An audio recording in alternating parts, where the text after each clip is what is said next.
Food is like the ins and outs of everything. Like you can literally bring two enemies together, put a great meal in front of them, and at the end of that meal, they'd probably be the best of friends. Growing up here was like really like terrifying. The controversy between just the two of these projects were like, ugh. Like you couldn't even go across the street there without like having at least 8 or 9 or 10 homeboys with you or homegirls with you.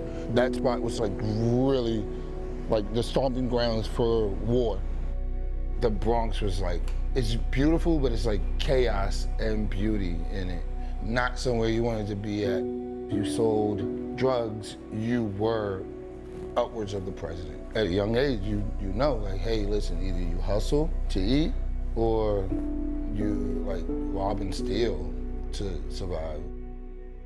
What transitioned me from, you know, the street life into the mainstream was my daughters.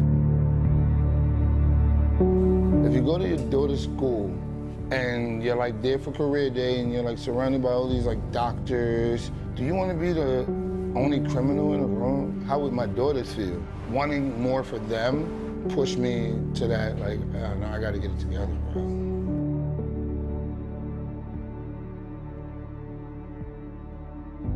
The initial thing was to hire and empower young adults coming from prison.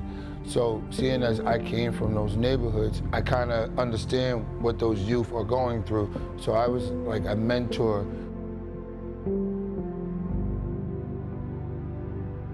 I was like part of the startup and build up.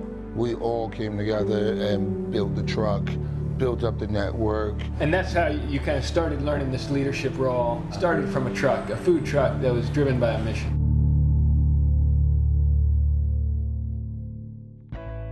Eric, tell me how you decided to become a chef. I quit my job out of college before I started. I got my foot in the door in the kitchen, just really dove in. And next thing you know, 11 years later, here I am. No matter what kitchen you're in, you're gonna be working with people that you may never have been working with otherwise. And how did you and Fred connect? We met at the Green Market.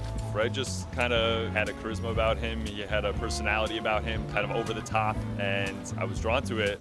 I knew he cooked, and I decided to delve a little deeper down that rabbit hole and ended up really wanting him to be a part of our team.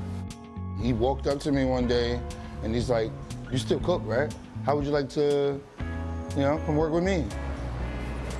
Okay, so company is this way. Big chef. You're a big homie.